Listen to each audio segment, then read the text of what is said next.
world is an ancient place.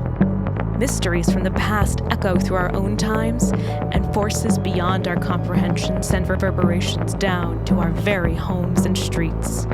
On a planet filled with intrigue and magic, upheaval can strike without notice. Luckily, there is a group of upstanding adventurers fighting for justice and understanding. A band of gold. This is Tabletop Gold!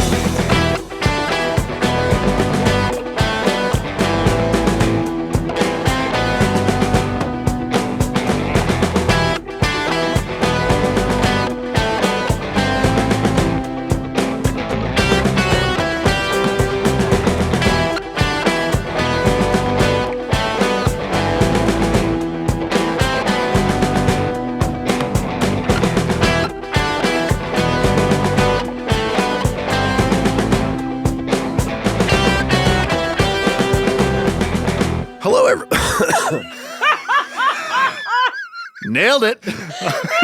Okay, we're going to do that.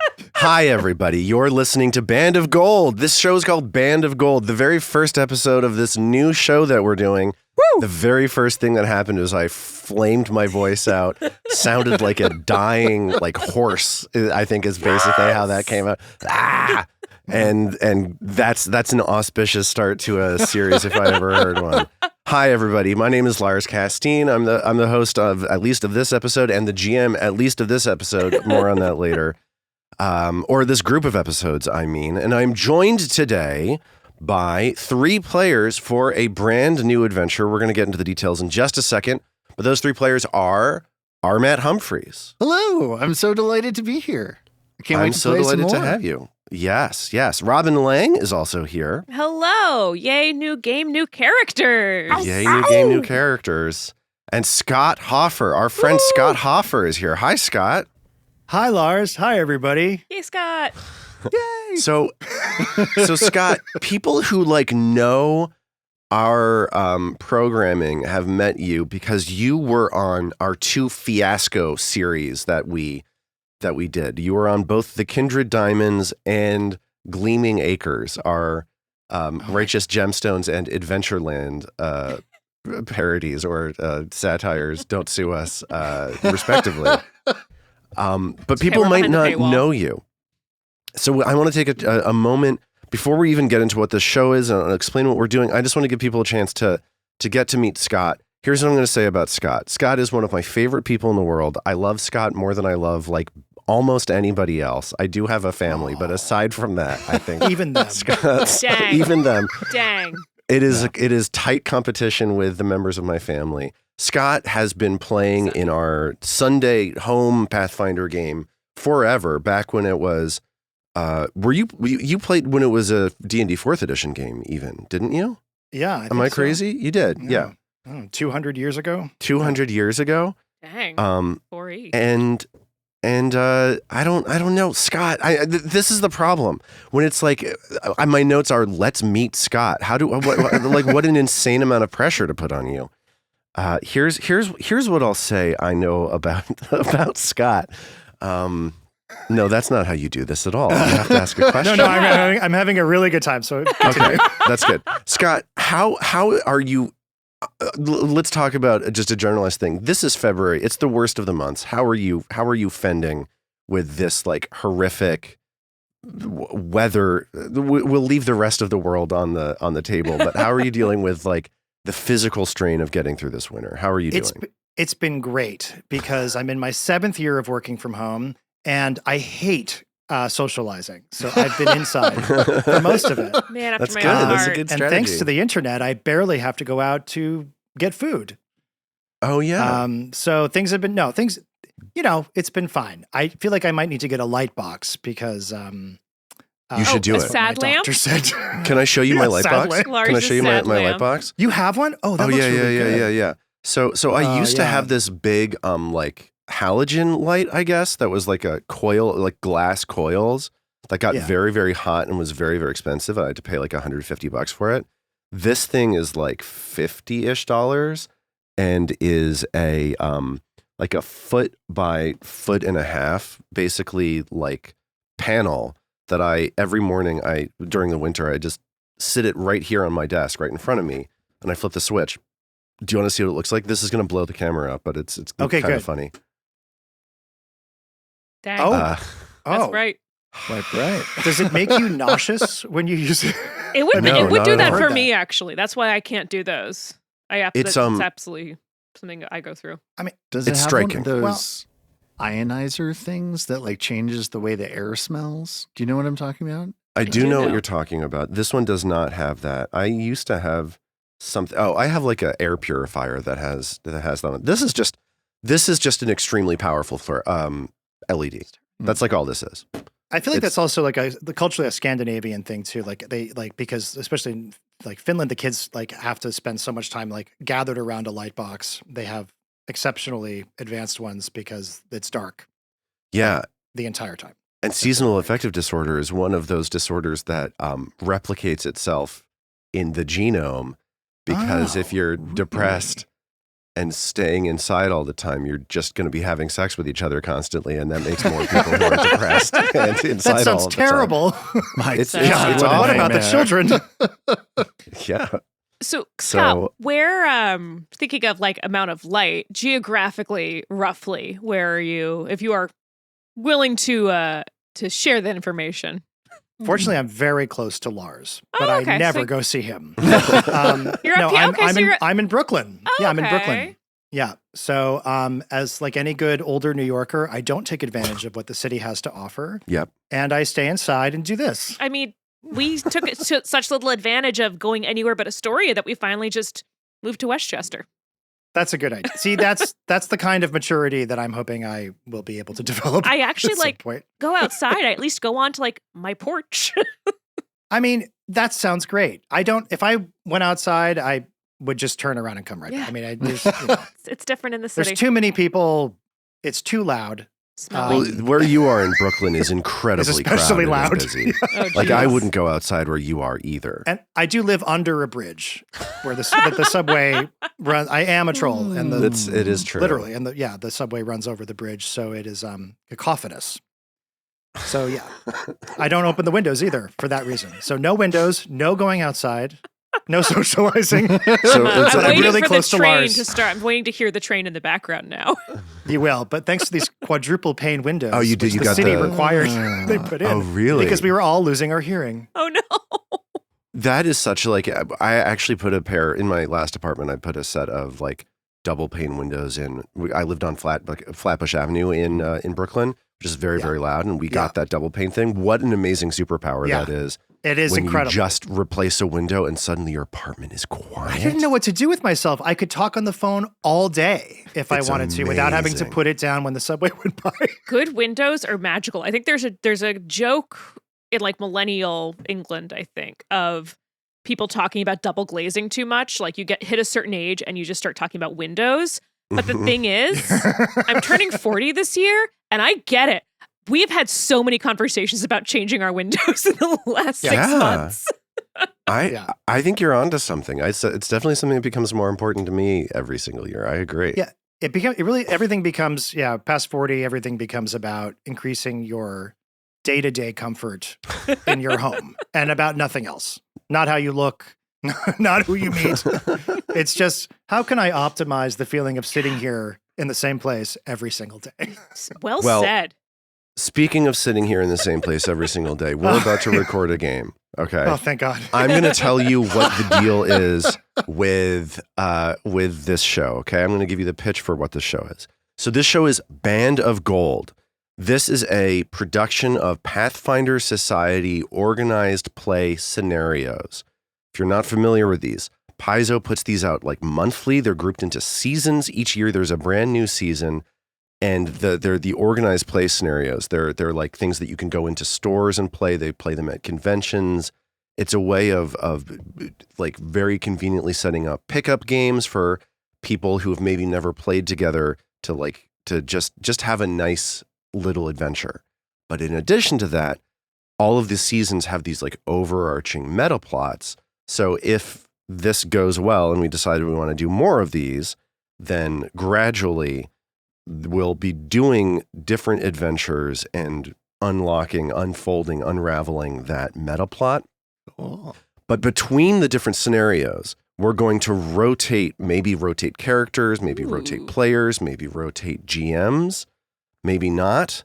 But things can switch up. So it'll be this show is going to have the feel of a kind of like, it's going to feel like a large collection, like a large affiliation of adventurers going out and like resolving interconnected sort of narrative stories that all have a different feel and all have a different flavor and so on and so forth. And this is the very first one of these. Is the thing that did what I just said, did that make sense? It made me excited. Yes, and it's like the Pathfinder Society itself. Yeah, that's sort of what I was thinking, is it's like part of this is like in our Sunday game, every once in a while we have days where we have 3 players, and there's something kind of fun about a 3-player game because everyone is kind of constrained. Everyone is like stretching a little bit. It's a little bit uncomfortable. It's a little bit more razor's edge, but stuff also just like kind of moves. Things are sort of, especially when we're playing online like this, things kind of flow a little bit easier. And so we're trying to capture this kind of like tight-knit adventure and then a larger sprawling story as we continue on through it. We are in this, our goal for this series is to be playing adventures from season 6 of Pathfinder Society for Pathfinder 2nd edition. It's called The Year of Immortal Influence. And that's essentially the story with this game. So there it is. A couple more things I want to mention. This is like really, really ticky-tacky stuff. Variant rules. Let's talk about them. We're using a rule called automatic rune progression, which is a variant of Paizo's broken, and I hate it, variant rule called automatic bonus progression. You don't need to worry about what that is, but essentially what automatic rune progression is that don't worry about it. It's like weapons and armor. Bring it up. Because so that people know what's happening. If you know what it is, you're going to know what it is. And if you don't know what it is, if you don't know what it is, going, what is he talking about? Okay, I'll tell you. Cheapers creepers. It just means that like instead of picking up fundamental runes for weapons and armor, you're not going to find a +1 rune. You're not going to find a striking rune, whatever. Those things just come online automatically at certain levels. Okay. That's the story. Helpful to know. So it means that like you're not going to be able to sell runes to get money, but you're also not going to need to spend a lot of money to do things like boost your saving throws when you hit level 8, because that stuff is just going to happen automatically. It takes away a thing that the game assumes you're going to do and says you have to do it. It just makes it happen automatically, is basically the idea. Great. The other variant rule that we're playing with is something that I'm calling Erica's rule, based on our Erica on our Discord, who I've played Pathfinder Society with. Me too. Have you? Oh well, Yes. I played Vast Grim with her recently. It was in awesome. person at Gen Con last summer. There you go. We did so it was the massive intro to this year. So it was, instead of 601, it was 600. It was 600. Yeah. Yeah. That was really fun. So what we're calling Erica's rule is any character that has training in medicine gets the continual recovery feat for free. Hell yeah. It means that you can treat wounds every 10 minutes. You don't need to wait an hour to treat wounds. Frankly, this adventure that we're doing today, if you had to wait an hour to treat wounds, it literally wouldn't make any sense. It literally would never happen, and it just takes that thing away from you. So there it is. Those are our 2 variant rules. If we make any more changes, just like in our other series, I'll bring it up. But that's the deal. And before we get into today's game, which is going to happen right now, thank you so much to Schadenfred, our Gold Star patron, for supporting us at the Gold Star level. Thanks, Fred. Thank you, Fred. Thank And you. with that, let's get into it. Let's play our game. The date is the 28th of Eridus, 4724. You're in your lodgings in Absalom, the so-called city at the center of the world. It's an ancient and sprawling metropolis that resides at the center of politics, trade, religion, and countless other arenas within the inner sea region, if not within the whole of Galarian. This Eridus has been hot, but the sweltering temperatures have started to give in to the rapidly approaching autumn. We're going to meet each of you in just a moment, but something that is true of all of you is that you have recently become a globe-spanning organization based out of this city, dedicated to the exploration and cataloging of this magical but frequently terrifying world. Yesterday, you each received a letter.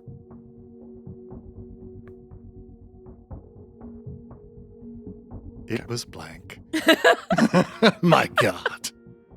What sicko could send this? This letter was sent by Scylla, also known as the Waterfall, an enigmatic member of the Decemvirate, the 10-person ruling body of the Pathfinder Society. Her deal seems very confusing and was the focal point of the prior 2 seasons of the Pathfinder Society stories, so it's probably really cool and it probably means a lot, but I don't really know what it is. Just know that she's like this weird lady and she's cool and we all like her, okay? Scylla, in this letter, asked the 3 of you to take her place at a fundraiser for the Knights of Lastwall, the military group fighting undead hordes in the region currently known as the Gravelands, across the inner sea to the north. I'm going to show this letter to you if you are interested. Of course. So this is what the letter from Scylla says. Pathfinders, thank you for serving in my stead at Ulthan II's fundraiser for the Knights of Lastwall at Vigil's Hope. The Pathfinder Society has already made its donation to his cause through the purchase of the tickets for this dinner. You may make additional financial contributions if you so desire, but do not feel pressured to do so.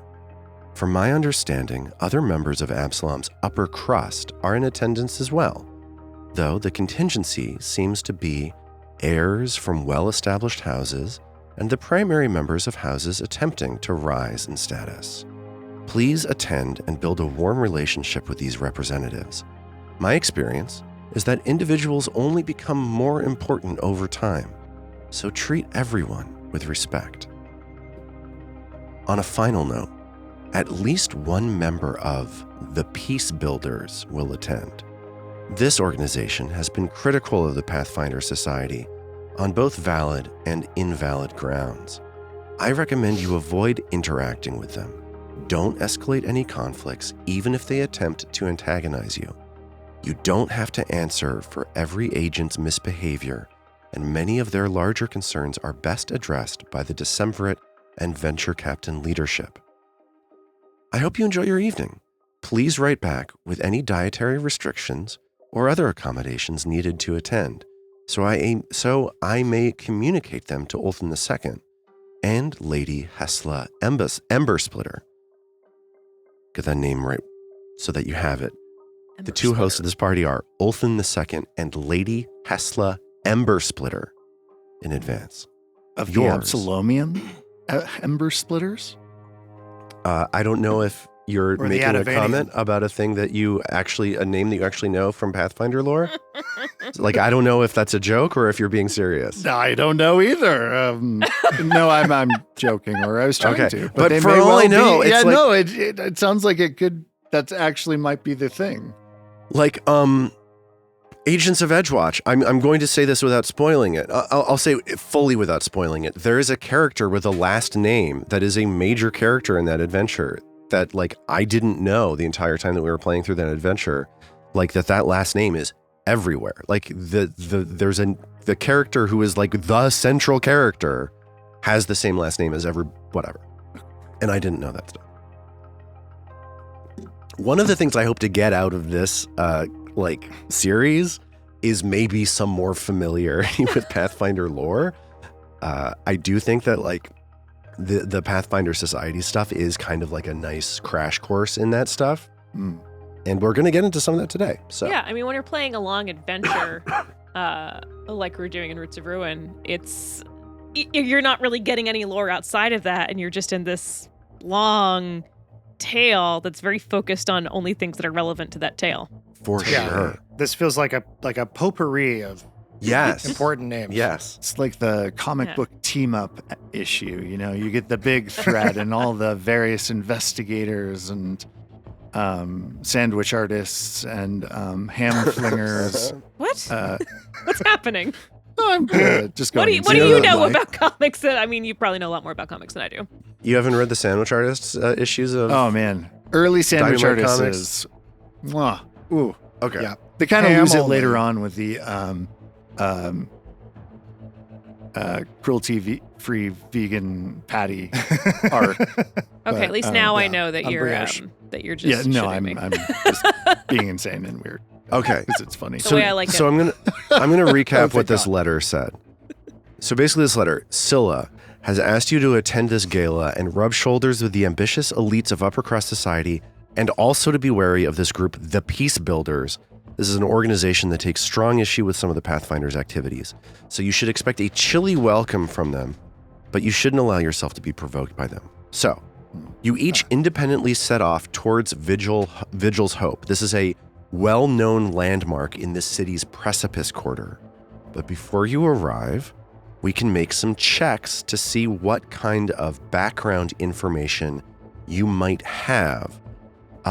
First off, if any of you want to know, some of you might know something about the Knights of Lastwall.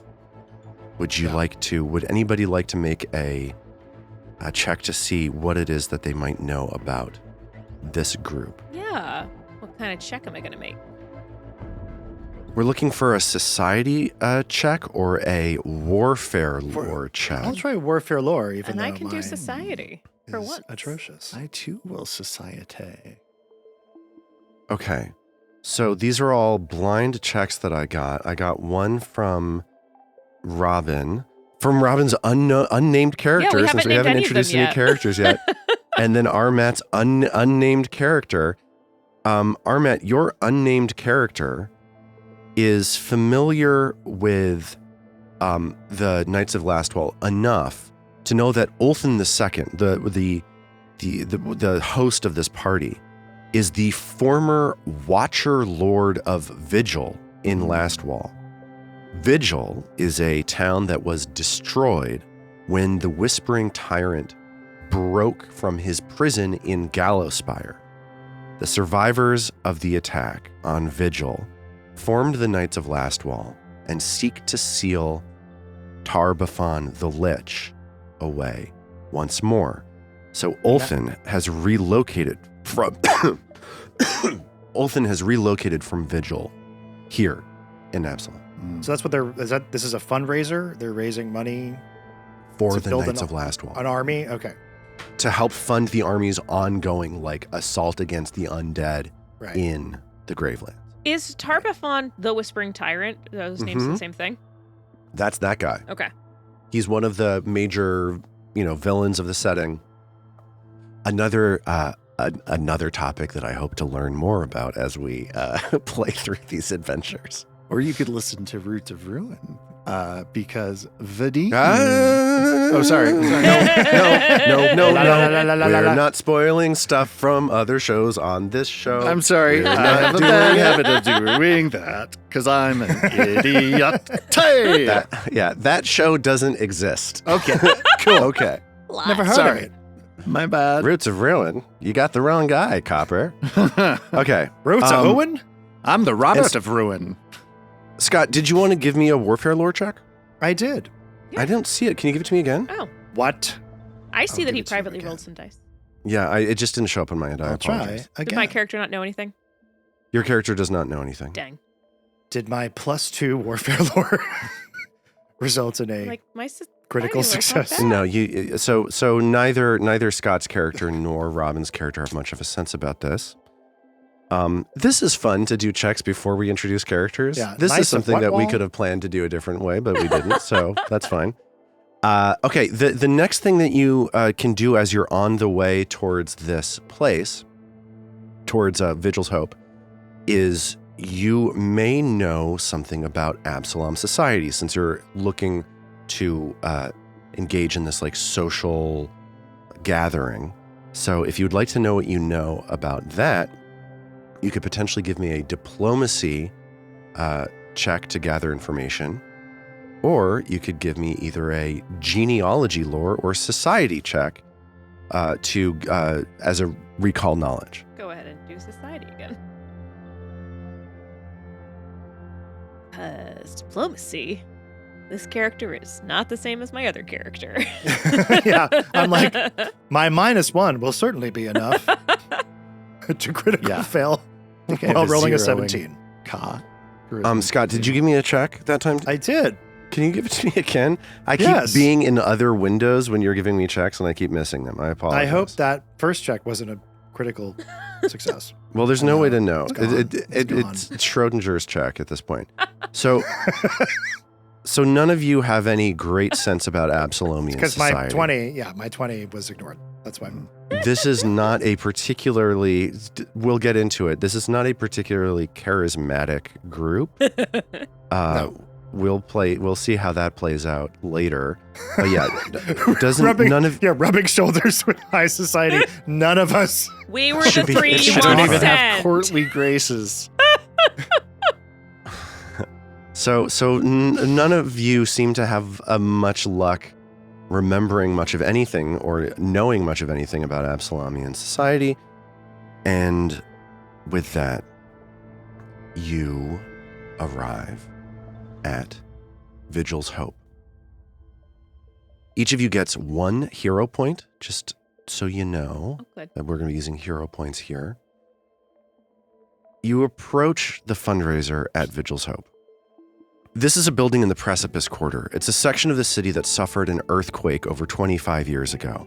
The neighborhood became infested with undead because the earthquakes shook the undead loose from the catacombs beneath the city, and was largely abandoned until a recent rebuilding project that included the dedication of this building as Lastwall's embassy in Absalom. As such, this building has recently undergone many renovations and is a hodgepodge of different eras of construction. So you, the 3 of you, have just crossed a drawbridge to enter this Barbican gate. The 3 of you arrive nearly simultaneously. There's a long line of attendees waiting here to check their coats, and it gives you some time to recognize and connect with the other 2 Pathfinder agents here. None of the 3 of you have met before, but you will be working together tonight. So now is the time, as you're waiting in line to get into this party, to make introductions, to feel each other out before heading into the fundraiser to press the flesh with the high society. So, who would like to start off? I can start. So they see a regular size, as far as regular as they can be, female rat folk, or Isoki, as they call themselves. And she has very pale fur. She's got goggles that are kind of up on her forehead, and a leather coat that they notice that there's on the coat a lot of some stains and some dust, and it looks like maybe some results of explosions. And they see her kind of walking up and trying to dust off her coat a bit, get it a little neater. She's added some ruffles to the edge to try and dress it up a little bit. But clearly, she is out of her element in a social setting. And Armet, what do the others see of you? So as they approach, they see a tall, slender, deathly pale man.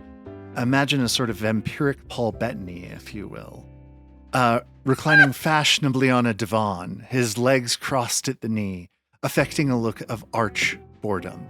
His suit is neatly tailored in the latest fashions in Absalom, but over it, like Robin's character, he wears a heavy leather long coat studded with iron grommets and scarred with the record of violent encounters. Maybe they recognize each other based on their similar tasting coats. he idly twirls the cane in his hand while his top hat rests next to him on the furniture. He's clean shaven and his short white hair is neatly slicked back. Behind the round lenses of his glasses, you can see that the iris of his eyes are blood red. And when he smiles at you, you can see that his canine teeth are unnaturally sharp and pointed.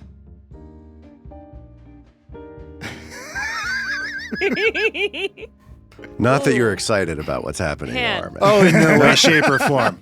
Not that you're having a Tell good who, time. we both thought about it, but you took No the time thought to was write put it into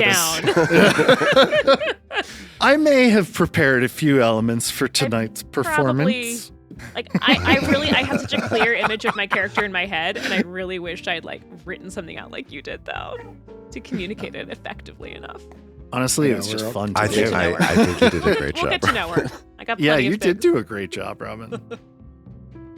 And what does Scott's character look like? So maybe everyone has to is looking around for me, and then they realize they have to look down. I'm this tiny little leshy plant, gourd leshy. I have a pumpkin head. It's like a jack-o'-lantern and a leafy body. And I would be really cute, or he would be really cute, except that he looks really weathered, like he's been through it. And he's wearing heavy armor. He's got this giant black scythe holstered in his back. And he looks at you. You realize that his mouth doesn't move when he talks. He's got these huge eye holes carved into his pumpkin head and a grimace of a mouth. When he talks, there's just this yellow light in his head that's wah, wah, wah, flashing from behind his teeth. And he's like, I love this. and then he lifts a cigar into his mouth. Oh, yes! And the smoke just comes out of his eye holes, and everyone's coughing. And he puts the cigar down. He's like, I'm Parsley, and I'll be your champion for this evening. And he throws the cigar down, stamps it out with the butt head of his scythe, and puts it back. And he's like, I wish I ate food. Then at least I'd have something to look forward to this evening. It seems like you did not really get enough use out of that cigar. Well, last time I was here and I smoked it, I got kicked out. I can't go past that threshold, or everyone gets their knickers in a knot. So I learned my lesson. Well, hello, I am Rix. It's nice to meet you. Enchanté. You may call me D. D? Anything else to it, or just Just D? a letter? Well, Ah, I like efficiency, so nice to meet all of you. Let's get does this the over with. deliciously indeterminate disposition of my descriptor divert you? Or do Oh, you this- divest yourself from this damnably ambiguous detail of that which I have been dubbed, this disparate designation destroying all sense of orderly denomination and demarcation of this sort does deserve a public deportment. Otherwise, why, D could be a declaration of devotion to the divinity of Dagon, or more likely Desna. Any of the dozens of denizens of that primordial dark, dispiriting, but true. Or does the death of a precise definition drive towards a different end, the designed defense of anonymity to derail the dastardly desires of any devils and diabolists that would seek to defeat and disgrace this dandy of a Dampier and all those that compose his adored demi-monde, dedicated as I am to the deliberate destruction of the world's desperados, delivering them, when doable, to the discernment and justice of a democratic jury? Or does it, depending, do dual duty, at once determined and indetermined, ordered and disordered, detective and the detected, a dream of being between the dire dimensions of the denotative, between the living and the dead? A dweller in both the divine and the dreary, caught, like most of us are, between delectation and dross. Well, despite whatever decisions upon these indefatigable deliriums of mine you may make, it delights me to say that my name is simply D, that it stands for nothing other than myself, and that I am very pleased to make your acquaintances. And he does a deep, sort of overly emphasized and antiquated formal bow, really putting his back into it, but you're not sure if he's doing it ironically or seriously. Parsley has frozen like a mannequin during all of this. And finally, after like there's a pause, he comes up, he's like, "Oh dear, are you done? Because while you were talking, my spirit died." And he like walks away and into the... Oh, indubitably, my dear Parsley. Rix has leaned over and is kind of analyzing D and circles down and goes, You seem to really love the letter D. Is this by choice or have you been cursed? A delicious question, to be sure, and I shall simply have to leave you in mystery. Shall we I enter the love a party? good mystery. I shall figure this out. Oh, so do I. I think we shall get along famously, Rix. You're not sitting next to me. As the three of you prepare to move on to the next stage of the, it's like you're about to get cleared through this gate. Your coats have been taken and so on and so forth. You get the chance to look around this area first. There have been exhibits placed throughout Vigil's Hope to show off, the efforts of the Knights of Last Wall and to like help the less connected to reality members of the like elite that have come here to help them understand what it is that they're raising funds for, right? So here there is a stable that's been recreated that includes a wooden cutout of a brown and white last wall jasper, a horse, and there's signage giving you information about the cost of how much it costs to feed, train, and tack a horse, which comes out to about 50 gold per year. And there's a donation box attached to the cutout if anybody would like to make a donation. This is for a horse? What is this? Yeah, this is a donation for a horse. Is this Is it a particularly sick horse, or like a horse that... Yeah, what does a horse need gold for? What does it need gold for? I don't give any. Parsley doesn't give any. I'm confused. I thought this was party, not museum. There's like an attendee standing and says, "No, this is not a museum show. It's merely a if you'd wish to chip in to help the Knights of Last Wall, a horse can do the work of keeping a soldier alive. So if a horse is cared for, you're caring for a soldier as well." So it's defense. Oh, he's nice. I appreciate the defensive, the defensive talents of any creature, and I put like copper in there. And I as don't you have any money. as you drop the coins in the box, there's this wooden horse goes, "The Knights delightful. of Last Wall, thank you." Rix like delightedly laughs. I hate when Fabulous. inanimate objects get animated, and I like walk my leafy body into the. Says the pumpkin head. I love Parsley so much. You cross the next drawbridge and head into the bailey, the large open sort of section of this fortress. And give me a second. What's happening? Okay. It's my fault. It's always my fault. We're all bumping into so many people dancing. We're just like, oh God, get out of the way. So you step into this wide open, under the stars sort of portion of the fortress. It's the I don't know. People always talk about like logical arguments, Mott and Bailey arguments. Do you know what I'm talking about? No. You don't know what I'm talking about. Okay, whatever. So there's I this. vaguely remember these words from like medieval history. Yeah. So apparently, I don't know. Don't worry about it. But I'm trying to like come up with some understanding of what it is that a Bailey is. This is one of these things that happens in these adventures all the goddamn time, where they use like medieval like reinforcement military words that I don't know. And I'm like tempted always as I'm running these things to be like, so you step into the Bailey, as though like I know what the hell I'm talking about. Yeah, and then like the Forge GPT like interprets what you're saying for everybody that's doesn't know. What you're talking about. Exactly. Yeah. The That'll be next year. baby is a sturdy wall of a castle around a castle that keeps invaders out. Or is it the enclosure within the within that wall? Oh, It's a great question. yes, it is a leveled courtyard, typically enclosed by a curtain wall. You are exactly right. Google's AI. Thank you, 5th grade. Google's AI is bad. Or maybe vocabulary.com just doesn't know medieval siege. How many warfare. R's are there in Bad. strawberry? But anyway, it's a big courtyard at this place that used to be like a fortress and is now an embassy, right?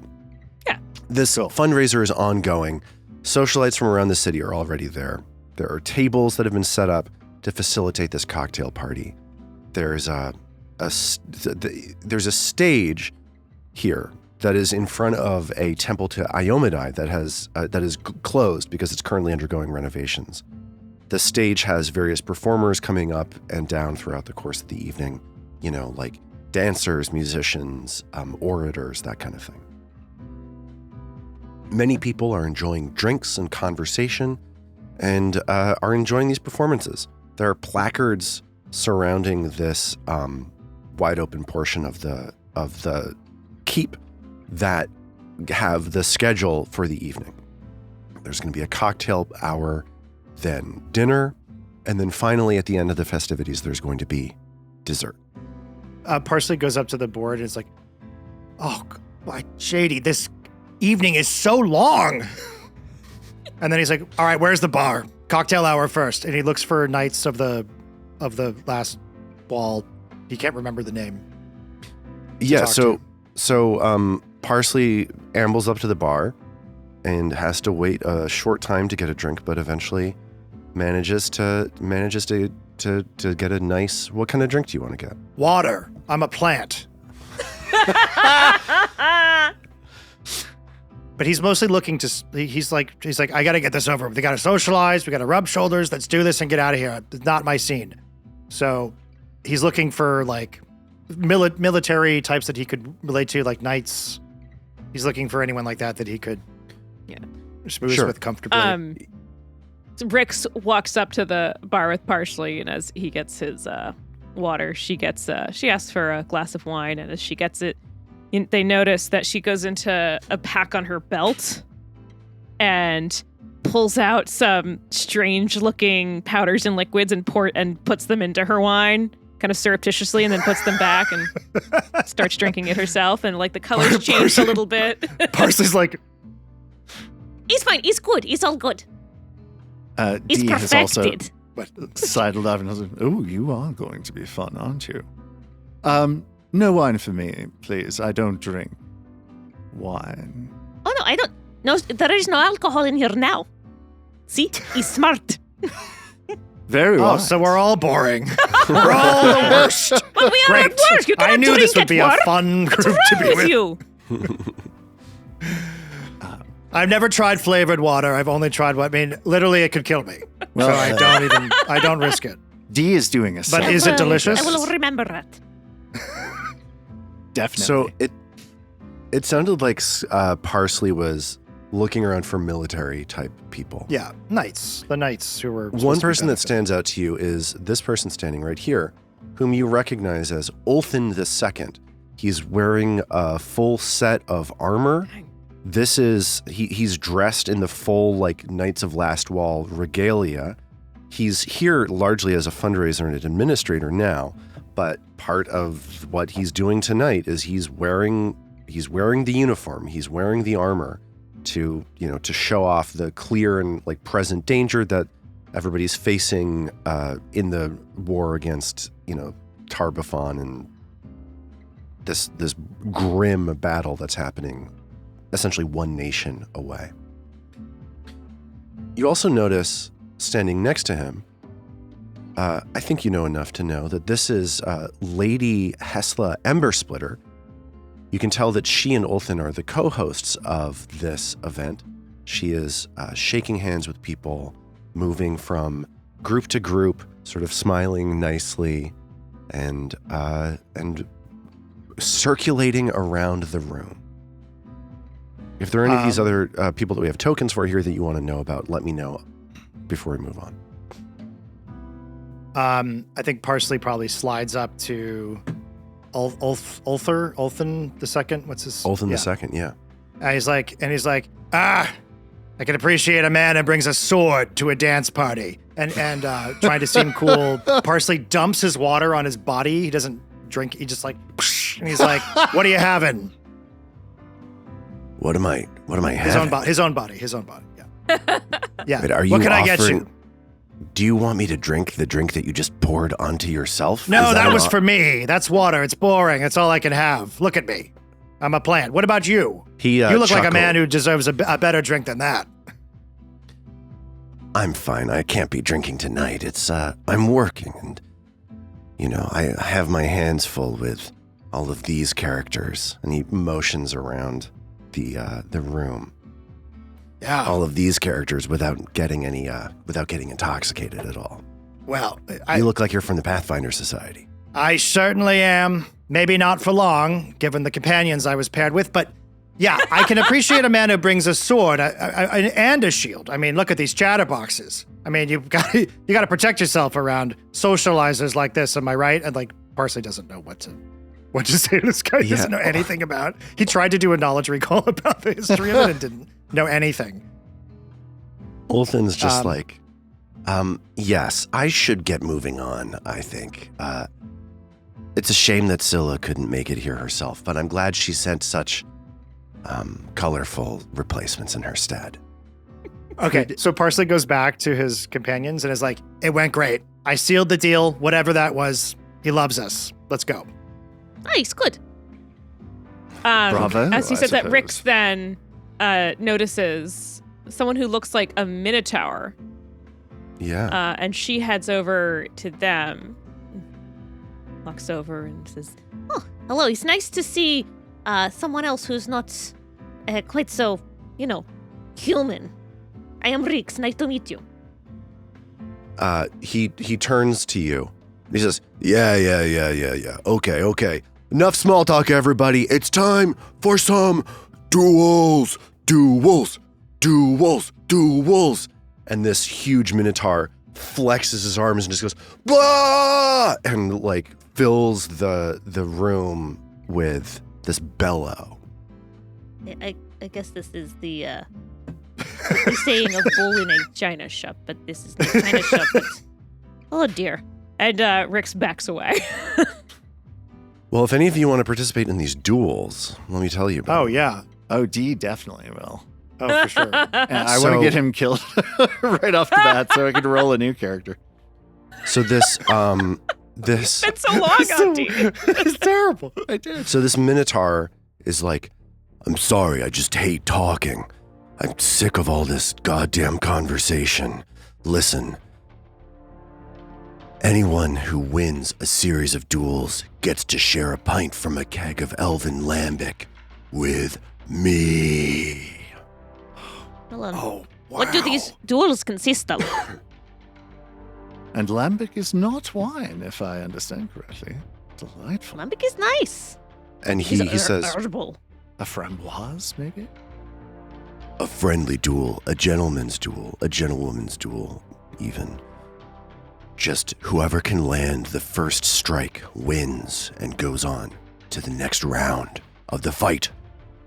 That's a lot better than talking to these know-nothing fancy pants clowns, isn't it? I like that Minotaur.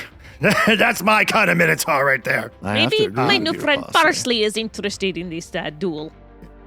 Yeah. I spend more time at the lab. I is no good for dueling. Well, I'll So, throw my blade in. She pushes Parsley right into the... Yup. Hey, he introduced himself as our champion for the evening. Yeah. Mm. Oh, God. He did say he's Why did I do champion. that? Yeah. He is Pathfinder champion. So is it just Parsley that's going to be doing these duels? Oh, no, Deal join as well. Absolutely. Okay.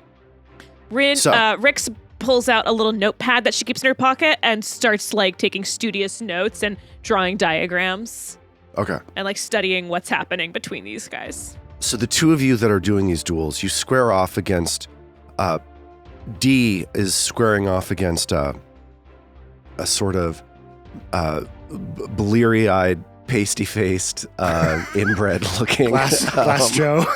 Yeah. You're facing off against Glass Joe from Mike Tyson's Punch-Out. Yeah. He's like it's like a cross between Glass Joe from Punch-Out and Paul Rubens' character from 30 Rock, the like Hasberg. I forgot about him. He gave me nightmares. Oh, it's so funny. God damn it, it's so funny. And then Parsley is squaring off against a 500-pound, 7-foot tall, like glistening dude who is wearing this incredibly fashionable like overcoat, like he looks like he's a foreign dignitary, and he rips it off. The clothes are beautiful, but he rips his entire shirt off in one fluid motion and is covered with tattoos. And he pulls a bottle of lotion out and he starts greasing up his body, and he squares off against Parsley, one-on-one. Okay. So let's get from D either an acrobatics, an athletics, or a performance check. Okay. Let's see. And I can't use my devise a stratagem for this. This is more of a skill check than a fight to the death that you're. All right. You know what I mean? That's good to know. It was acrobatics. Yeah, I put them in the chat for you. Oh, there we are. Well, all right, athletics, acrobatics it is. So this pasty-faced inbred weirdo lunges at D, trying to grab a hold of him, and D tries to jump out of the way using acrobatics. That's a 20 on the die for a 26. That is a 20 on the die for a 26. Oh, these So this guy numbers goes are so low. and lunges at D, and D is able to. What does this look like when D uses his acrobatic skill to fluidly humiliate this this rich dork? Yeah, I think he just like neatly dodges under his arm, moving from inside his guard to the outside of his guard. And then as he's moving forward, D starts like puts his back against the nobleman's back and like turns with him as he completes the motion, and then spinning away, takes a step backwards, ready for the next strike.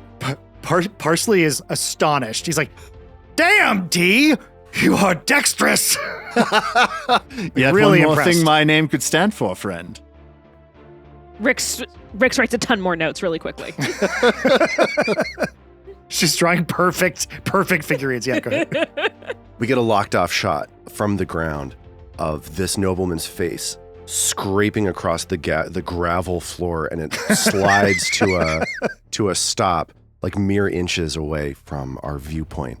And people in the crowd go, "Yeah!" as D has won this duel. D. D.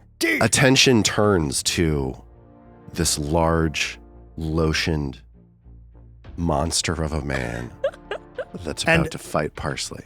Yeah, and Parsley, like everyone, like, and then you turn, and Parsley is like the most pathetic. Like his eyes are even bigger, even though they're carved. Like he's like just total puppy dog eyes, and he's like, "I'm just a little plant.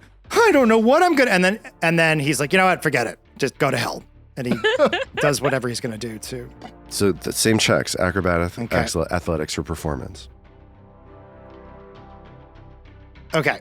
I'll hero point that. Okay, great. Now's the time. This is definitely the right time to use it. No, this I is agree. Yeah. Crucial. Forget it. I'm not starting out on the wrong. What did you roll athletics first check. off? I rolled, the total is a 10. Okay. 20 on the die. 20 on the die. Good All right, show, what does this look like? Parsley! D. As you athletics this dude critically. Yeah, I rip him in half with my. No, I'm just kidding. No. No, I go up and And he's like, and he's just like, and my arms like extend really unnaturally toward him. Cool. And just push him really hard on the shoulders, and he slides on the grease that's like on the floor that he's been oiling himself up with, and just falls really, really hard on his back. I'm picturing like pumpkin vines arms. Yeah, it's very viney and they're very spingly, and he's just like really fast, really forward, knocks him down. And he seems like he's like pinwheeling his arms to stay upright, and then just falls back, clonks his head on the floor, and everyone is like. Rix's hand is showing that she's doing things all over her notebook, like so many crazy notes, calculations, so fast. And the Minotaur does the slow clap. What a jerk. You two are pretty good. Which one of you is good enough to take me on, though? That would be D. Go for it. Oh, not me. I think it ought to be you. All right, fine. It's me. It's him. Okay. So Parsley's head, like exorcist style, like spins around and looks at the Minotaur. And the Minotaur starts like stomping his feet on the ground, like jajun, jajun, jajun, jajun. And he, as you get ready to make this check, he smiles at you and whispers from across the way, "Isn't this better than small talk?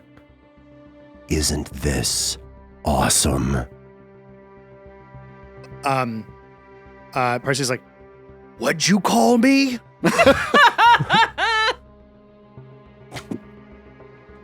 What'd you roll on your athletics check? I rolled a 19 for a 26.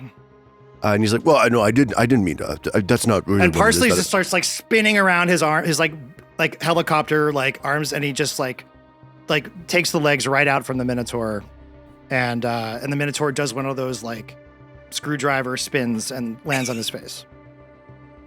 And yeah, the Minotaur crashes down to the ground, and he stands up, and he says, "That was amazing. That was phenomenal. Great job, everybody. What a great time. I liked everybody." I liked when you made the boom. I did Oh, too. yeah. Me too. I That like was booms. Great party. We yeah. are going to get along, Rix. Um, You're dynamite. He's like, No. I like dynamite too. I thought you might. would you guys like to come drink with me? Oh, Absolutely. that sounds more fun than anything else that was going on here. Let's do it. I have drink. Yeah.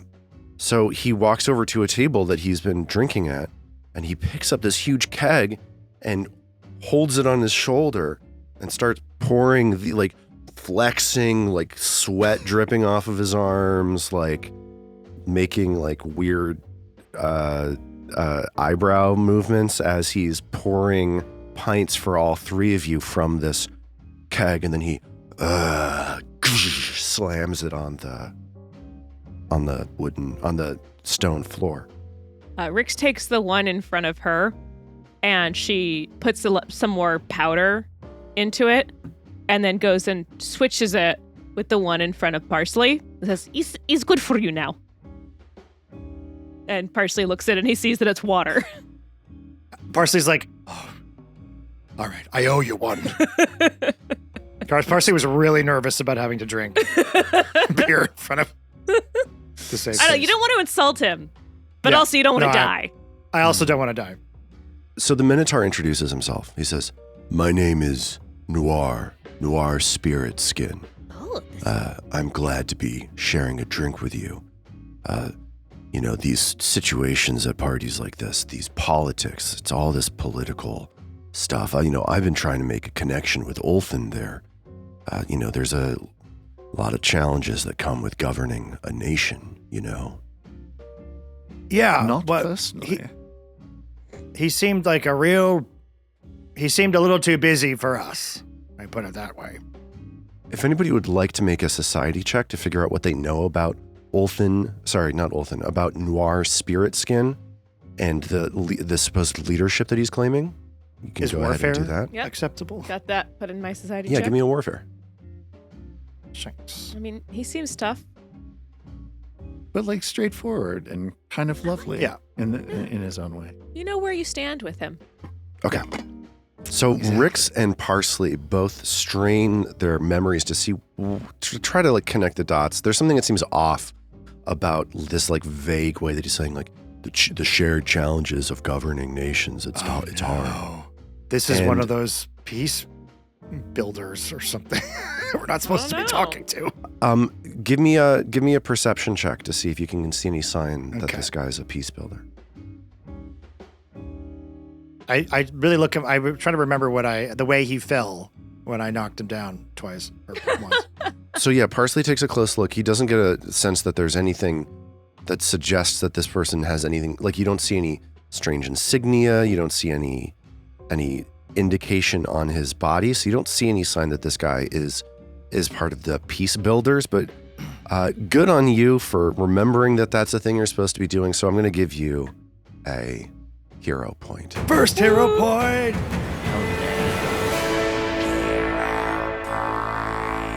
I'll use it poorly. Yeah. Hey, the last one worked out well. It did. Can I It's use so rare. my pursue a lead action Okay. to try and Short. investigate the case of the mysterious Minotaur? And that'll give me my investigation bonus to get closer to the answer of who is this Minotaur hosting informal duels here and why. And I think And then that'll you're give gonna me give me a a check. +1 circumstance bonus to all those checks. Okay. Will you give me that check then? Absolutely. Which one do you want? The society? Yeah. Okay.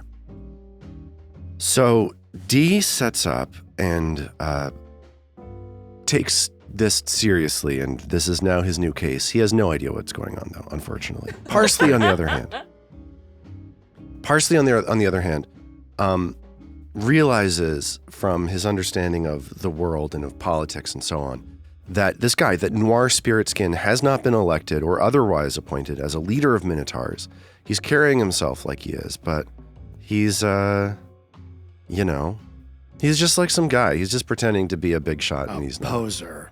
He's a poser, thank you. So, How did he command that whole room? He got us to grease up and slam each other around in the face. I mean, that is pretty good for a disappointing. nobody. Yes. Rix takes a sip of the pint in front of her and says, Mr. Spiritskin, tell me, I've not come across you before. Where are you from? Oh, well,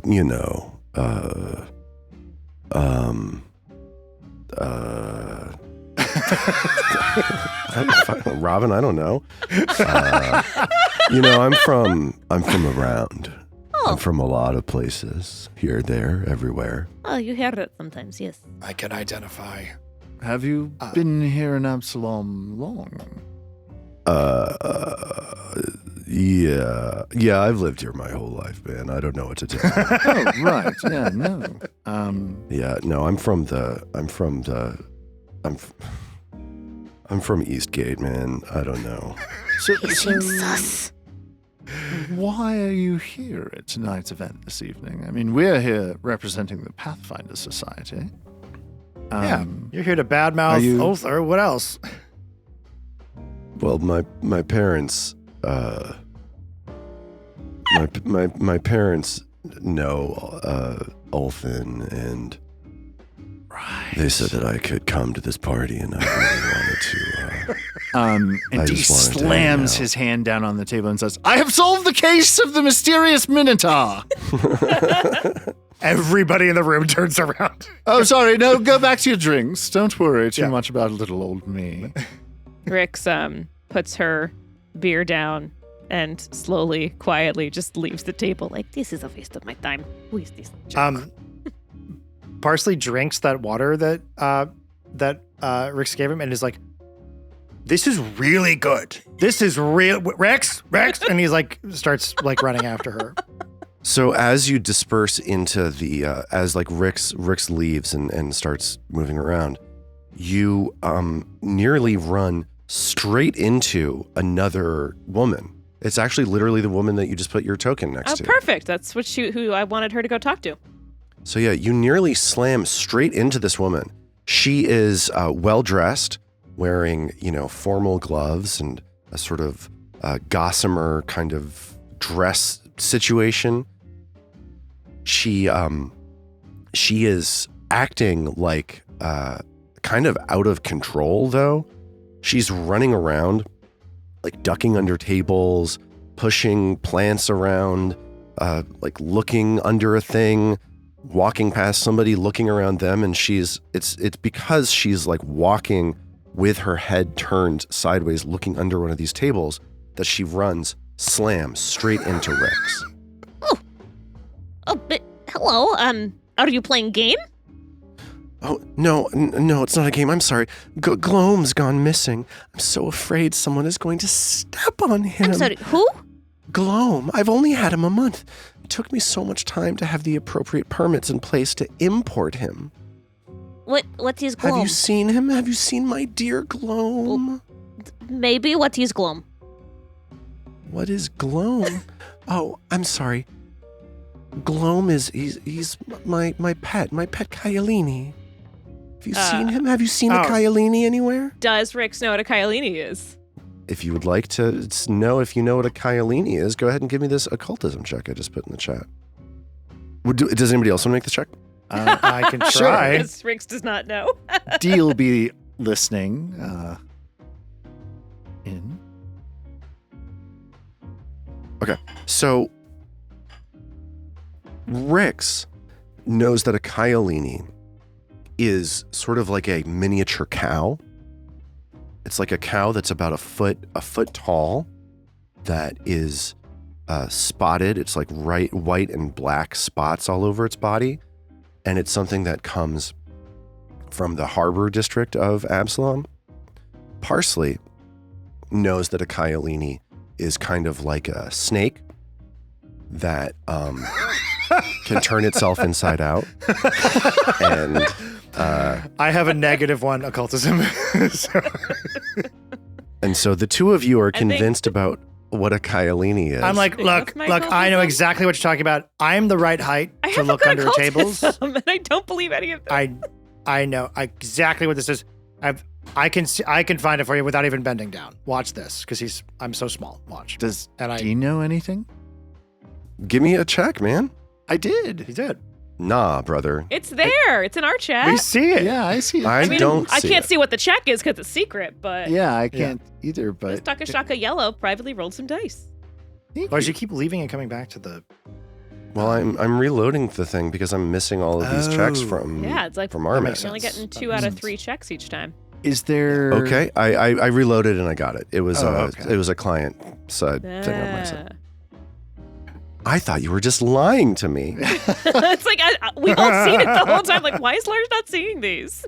Thank you. I'm gaslighting Armet in the least efficient way possible. Honestly, I'm sorry, I don't see your You chat. know what? Gaslighting I mean, is just a horrible. bit. Let's He keep deserves it it. going. I have this coming.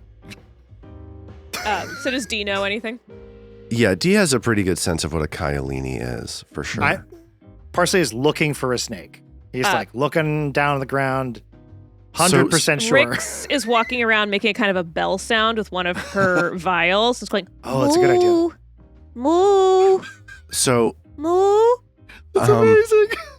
and this woman is looking at Rix being like, huh, that's interesting. Moo. Dee knows that what a Kyalini is, it's a very strange thing to have as a pet. Like this is a very, very odd thing to have as a pet and to bring to a party. Like this is an incredibly eccentric thing.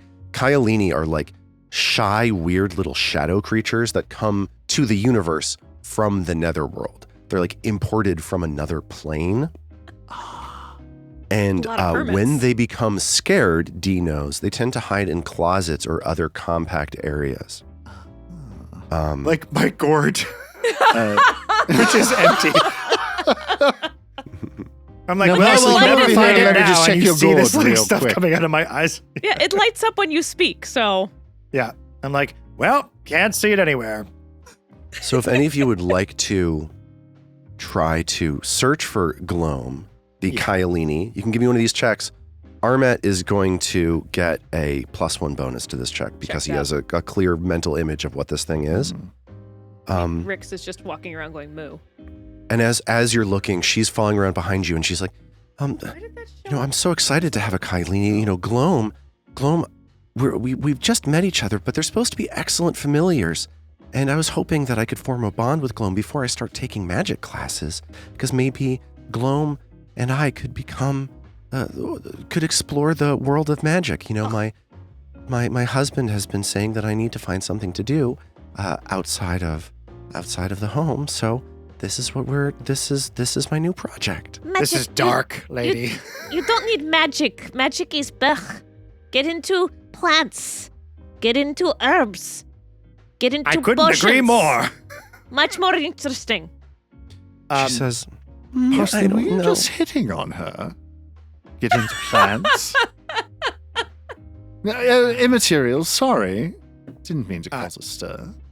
But I've gotten checks from everybody, or at least Yeah. from Parsley and from I Dee. should have rolled that. We should have rolled that. Not blind, right? Like Not blind, that's fine. I'll make only them Rix public. did it right. Rix also. So I crit just success. clicked. All I've done is click on the occultism button that Lars gave me, and it's showing up not blind for some reason. Yeah, that's what it should be. That's fine. Okay, So yeah. I've revealed all of your checks. Oh, Dee thanks. and Rix are able to find this Kyalini together. Where do you think they find them? Find it. If you had to guess. We see Dee and Rix together go somewhere. Where are they going? Is there like a little room underneath this staircase, like a little Yes. kind of alcove underneath the stairs? Absolutely. There Shadowy? are stairs leading up to like an upper level of this keep all over the place. And down here to the southwest, there is a stair, and the two of you approach. You see a flicker of shadow, and you steadily approach step by step by step by step. Moo. And you find Gloam hiding there beneath a stairwell. Is moo? Moo indeed. Come along now, little Moo Gloam. Gloam, it's a lovely name. And as you're coaxing shadow. Gloam out of the stairwell, you realize that you have gotten very close to Hesla Embersplitter. And if you would like to listen to what she's talking about, you can give me a stealth check to try to eavesdrop on her. Oh yeah. Of course.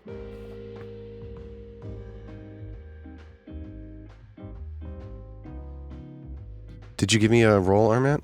I did. Should I click it again? No, it's fine. Parsley is like steaming that lady's dress. Well, I had no idea where you guys went. Steve, what? She's so wrinkled. It's just unbearable. He's Okay, like, so- he turns around and is like, where is everybody? And he goes looking for you. Parsley is my new Rick's- hero. Love that dude. Rix tries to get close to Hesla Embersplitter, but just doesn't have the sort of like the temerity to get up there to get close enough to hear. Like she doesn't have confidence that she'll remain hidden. However, Dee manages to overhear Of course. as he's like sneaking up closer and closer to Gloam. You hear Lady Hesla Embersplitter mention something interesting. Here's Hesla Embersplitter again. She mentioned something about the Peace Builders Alliance should book a meeting with me in the next week. I'm quite concerned to hear that so many have been injured by the Pathfinder Society. And as you manage to hear this little snippet of conversation, the woman whose pet you're trying to find reapproaches. And she says, "Oh, there he is. There's my little Gloam." And she opens her bag, and Gloam jumps out of your arms and scuttles back into her bag, this weird reptilian, like this lizard monkey shadow thing. And she says, "Thank you so much. Thank you so much. I'm afraid I haven't introduced myself. I'm Taratha of House Madanani. I do so appreciate this kindness that you've extended to me. Thank you so much. Oh, of course, madam. Very cute creature. We Pathfinders are weird. always up to a challenge. It was weird, but I like weird, so he's good. Yeah. Never seen one of these before. What Okay. kind of permits did you get? What kind of permits did I get? Yeah, I mean, you did. I imagine it's not as simple as just a license. Oh no, my husband runs the permits department. Oh, that's yeah. Right. That's his good way to do it. Yep. Things are becoming clearer now. Yeah. I need a husband who runs the permits. The three of you continue to mingle with the crowd. I go up to Dee and Rix and I'm like, maybe you tell me what you overheard, Dee, and I'm just like, Yeah. okay, Totally. so she does not like us. And Well, she's somebody's been feeding her bad information, perhaps. also, did you see those gloves? She's up to bad. She's up to no good. She does not like, she's falling they for whatever the certainly don't beast go with builders that are dress. feeding her. I mean, They seem protective. I like them. Yeah. I want them. Well, yeah, she's probably anticipating combat. uh, They look like combat gloves to me. Anyway, we should, she's shady and I don't like her and we should be careful. So the evening sort of proceeds. You continue sort of chit-chatting with people, nobody here seems to be a heavy drinker, so you're just sort of like lightly socializing, keeping an eye out for people, trying to see who you can connect with. I've been dumping water myself, literally sloshed, but not drunk. Just like drenched in water. And as you are doing that, there's like a lull in the evening. Maybe it's close to like 9 o'clock at night. And you overhear a voice from the next table. This next table has a number of merchants, and also Lady Hesla is there as well. And you overhear this voice. Whatever works This for you. woman says, "The Pathfinder Society is responsible works for for my you." bad shoulder." And here's the woman that says that. And she's waving a portfolio around with the words Peace Builders Alliance burnt into the leather. Lobbyists. I knew it. She's like, "At least my injury hasn't disabled me. Did you know that the Pathfinder Society has no code of ethics? They simply outfit anyone who asks them to be an agent, and then they let them loose on Galarian. Can you believe that?" So, Lady Embersplitter raises an eyebrow and says, "Oh, Folland, I didn't know. If I had heard, I wouldn't have let them into the keep. Let's go talk to Ulthin about this." And the two of them leave together. If you would like to start to talk to the other merchants at the table that they were talking to try to let them know that this misinformation about the Pathfinder Society is garbage, you could potentially give me a Pathfinder Society lore check to demonstrate what it is that you know about Pathfinder Society lore, which seems like a stretch. I don't think anybody has that. Or you can attempt a Diplomacy Society or performance check to explain your understanding of the Pathfinder Society's rules, or like with performance, maybe you're describing one of their missions in detail to help people understand better what it is that this Pathfinder Society is all about. So what does this look like? Is anybody going to try one of these things? Yeah. What is it that you do? And then give me a check. I think Rix is gonna do society lore.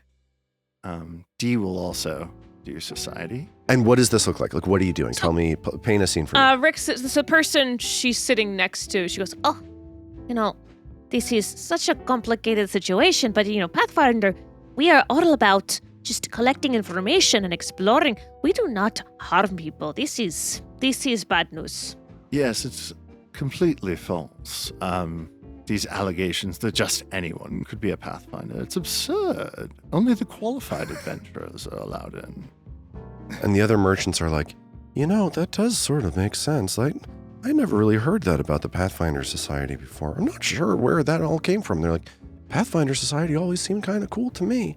So you have like given them a convincing sort of like description of what it is that's of the Pathfinder Society to help disabuse them of this negative sort of poisoning of your reputation that has been happening. But even still, a few minutes later, a knight walks up with a stern message for you. And he says, I'm afraid I'm going to have to ask you to leave. You're coming with me. Well, Oh, thank God. we're not here to upset anyone, so if that will make everyone happy, I go back to my lab. It's okay. Grounds are you ejecting us from this party?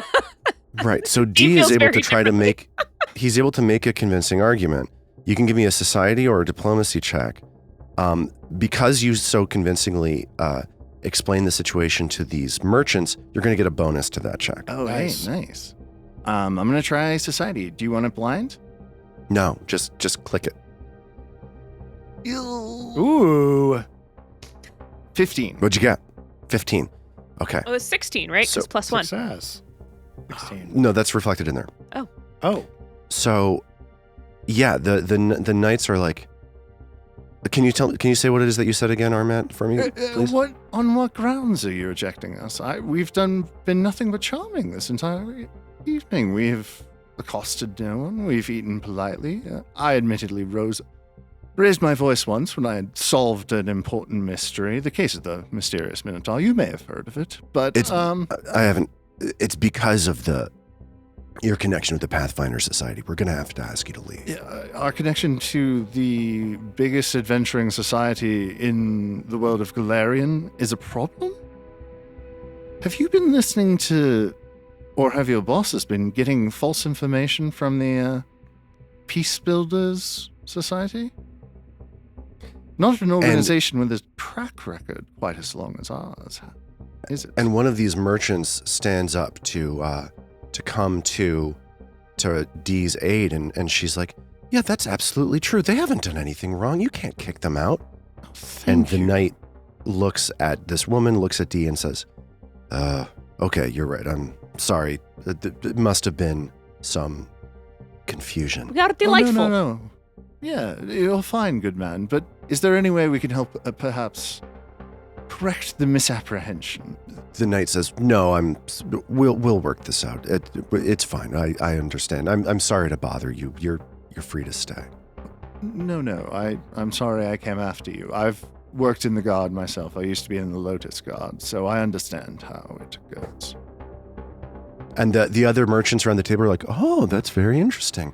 And you hear a sound like a cling, cling, cling, and Olthin is calling for people to pay attention to him. He's raising a glass, and he is dinging a spoon against the side of this glass, and he says, esteemed guests and supporters of the Knights of Lastwall, and he smiles at the whole crowd. It is my great honor to introduce Lady Hesla Embersplitter, who planned this party. Boo! But no, I'm just kidding. I don't say that. And he gently guides this woman next to him with a hand touching her elbow. And she dips her head and smiles before saying, it was great fortune that I met Watcher Lord Olthin this past season, so I can help the Knights of Lastwall gain the prominence they need for... And as she's in the middle of this sentence, a creature swoops down from one of the watchtowers toward Lady Embersplitter. She screams and ducks for cover.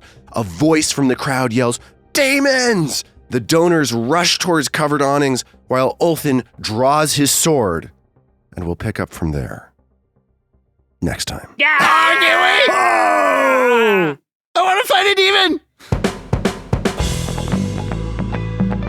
The Band of Gold is a Tabletop Gold production produced under the Paizo Incorporated fan content policy, using trademarks and copyrights owned by Paizo that are covered under that policy. The Band of Gold is not published, endorsed, or specifically approved by Paizo. For more information about Paizo and Paizo products, visit paizo.com. All original characters and content in the Band of Gold are the property of Tabletop Gold, and all rights are reserved. We at Tabletop Gold would love to hear from you. Visit tabletopgold.com to learn more about us and our shows, pick up great merch, and connect to the best online community in all of podcasting. Thanks for listening.